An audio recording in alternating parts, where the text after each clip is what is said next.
Janasena party Tirupati incharge Kiran Rayal ఇంటిని YCP మహిళా కార్యకర్తలు ముట్టడించారు. మహిళలను మోసం చేస్తున్న కిరణ్ రాయల్ను అరెస్టు చేయాలని డిమాండ్ చేశారు. కిరణ్ రాయల్ ఇంటి వద్ద ఆందోళన చేస్తున్న మహిళలను పోలీసులు అడ్డుకున్నారు. గొడవ చేస్తే అరెస్టు చేస్తామంటూ పోలీసులు బెదిరించారని వారు ఆరోపించారు. బాధితురాలికి న్యాయం జరిగే వరకు కదిలేది లేదంటూ మహిళలు నిరసన కొనసాగిస్తున్నారు. మహిళలకు రక్షణ కల్పిస్తానన్న పవన్ కళ్యాణ్ ఇదేనా మీరు రక్షణ కల్పించేది అని ప్రశ్నించారు.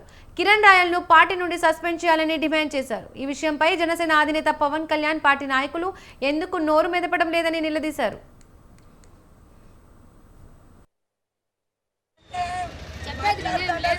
మీరు ఏదైనా చేయాలనుకుంటే రిప్రజెంటేషన్ రూపంలో పై అధికారులకి కానీ కన్సర్న్ ఆఫీసర్స్ కి కానీ మీరు రిప్రజెంటేషన్ రూపంలో ఇవ్వండి.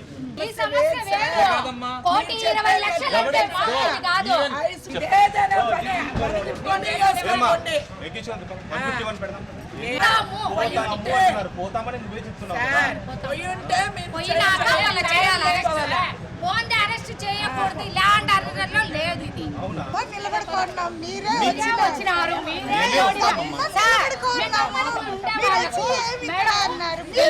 మేడం వచ్చి లాగింది.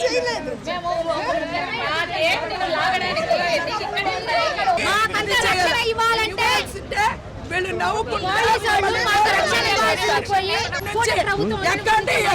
ఎక్కండి ఇంకొక పని లేదు.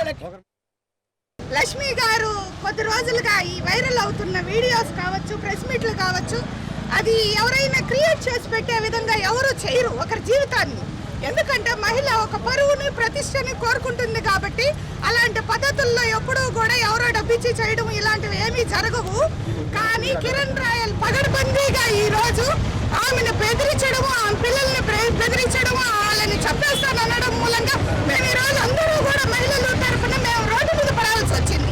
ఆమెకు న్యాయం చేసి ఆయన్ని అరెస్ట్ చేసి ఈ రోజు కస్టడీకి తీసుకోకుండా రేపు పదవులు ఇచ్చి తిరుపతిలో పట్టం కట్టారంటే మాత్రం పవన్ కళ్యాణ్ ని డైరెక్ట్ గా ప్రశ్నించే ప్రసక్తులు మేము ఉంటాము. ఆడాలి ఈ శాతమే కాదు, అధిక శాతంలో వచ్చి వాళ్ళ ఇంటి ముందు కానీ ఎక్కడ కానీ ధర్నా చేసి లక్ష్మి అనే అమ్మాయి కిరణ్ రాయల్కు డబ్బులు ఇచ్చింది.